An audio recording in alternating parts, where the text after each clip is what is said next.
अस्सलामुअलैकुम व्यूवर्स। सबसे पहले नए सुनने वालों से गुजारिश है मेरे चैनल को लाइक करें, शेयर करें और सब्सक्राइब करें ताकि नई आने वाली कहानियाँ सबसे पहले आप तक पहुँच सकें।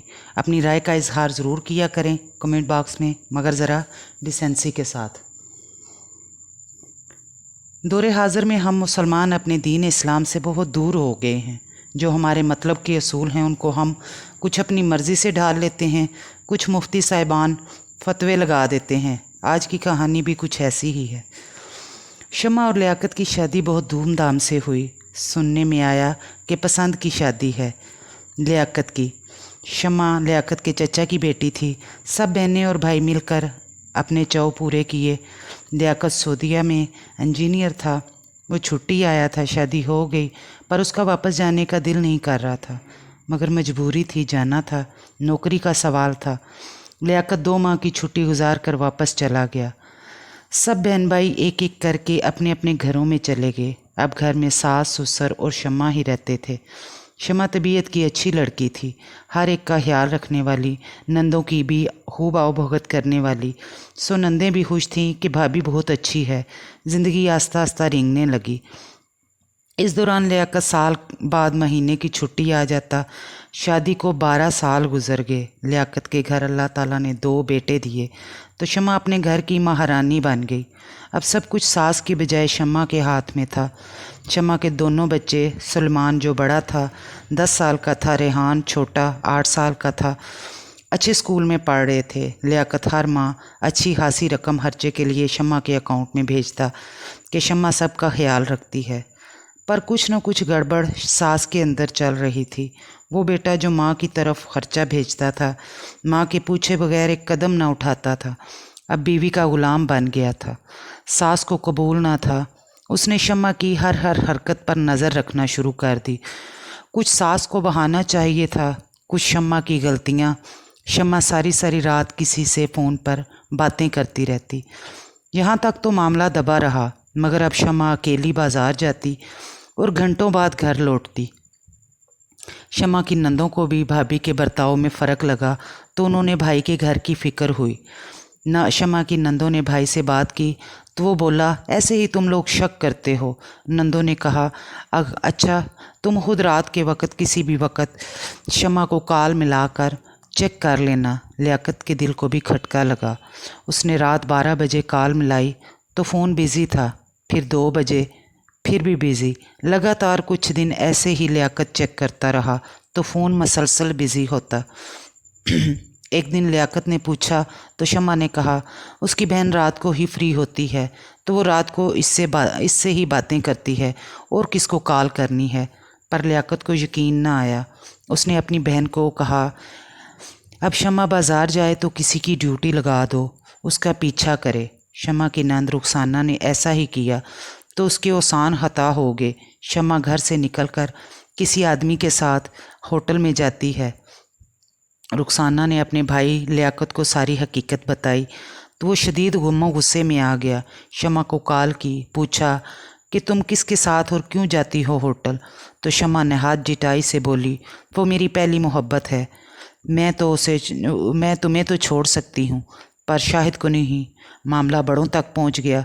शमा के वालिदैन भी आ गए। बेटी को समझाया, एक एक करके सब ने समझाया, पर शमा ने किसी की बात ना मानी। यूँ लियाकत ने मायूस होकर शमा को तलाक दे दी।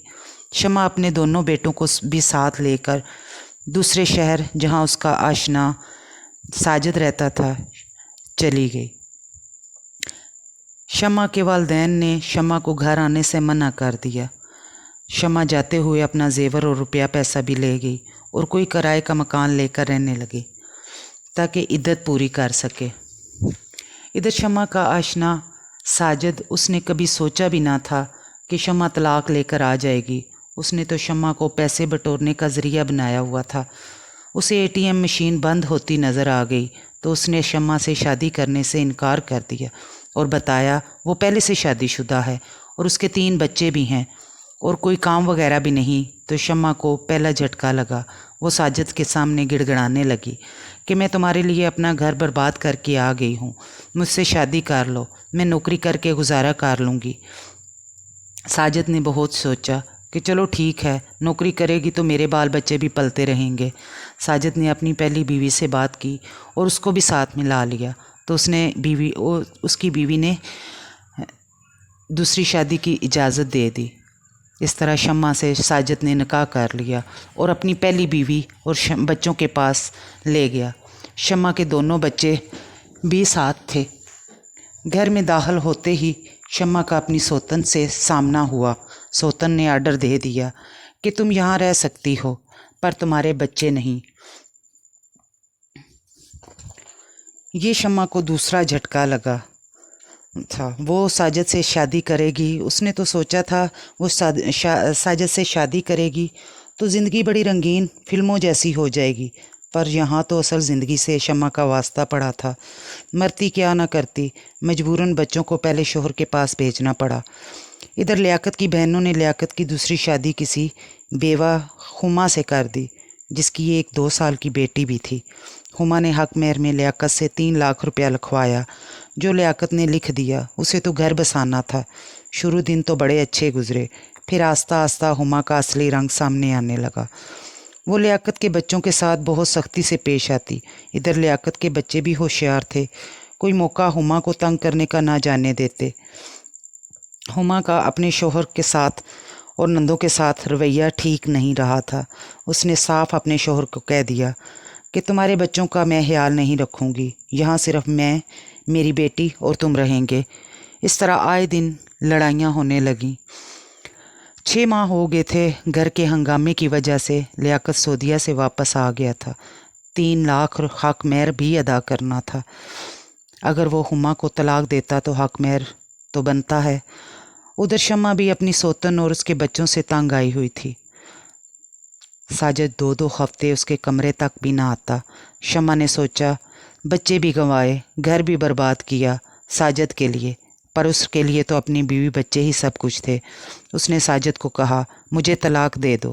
ساجد نے پہلے تو انکار کیا کہ سونے کی چڑیا ہاتھ سے نکل جائے گی، مگر پھر پہلی بیوی کے کہنے پر طلاق دے دی اور شمع پھر اپنے شہر واپس آ گئی اور ایک گھر کرائے پر لے کر رہنے لگی۔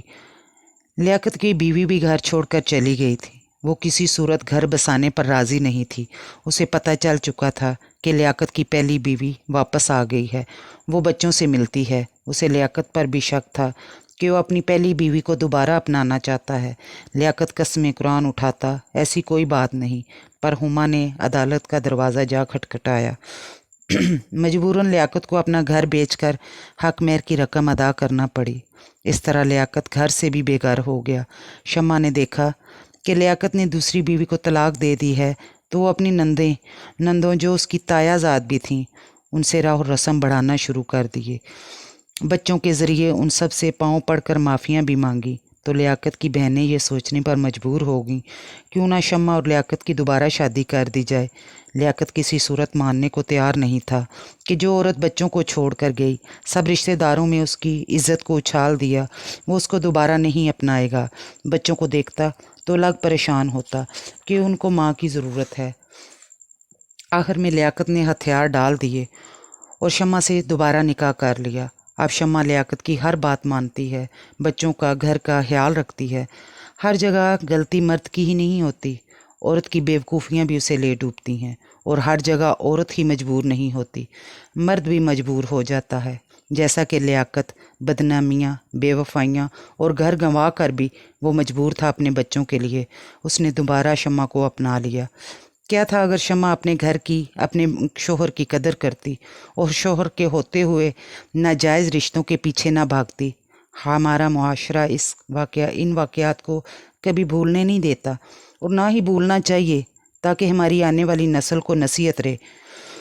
کیا شمع کی اب وہ عزت ہوگی جو پہلے تھی؟ شوہر بھی وہی، بچے بھی وہی، پر عزت کا کیا؟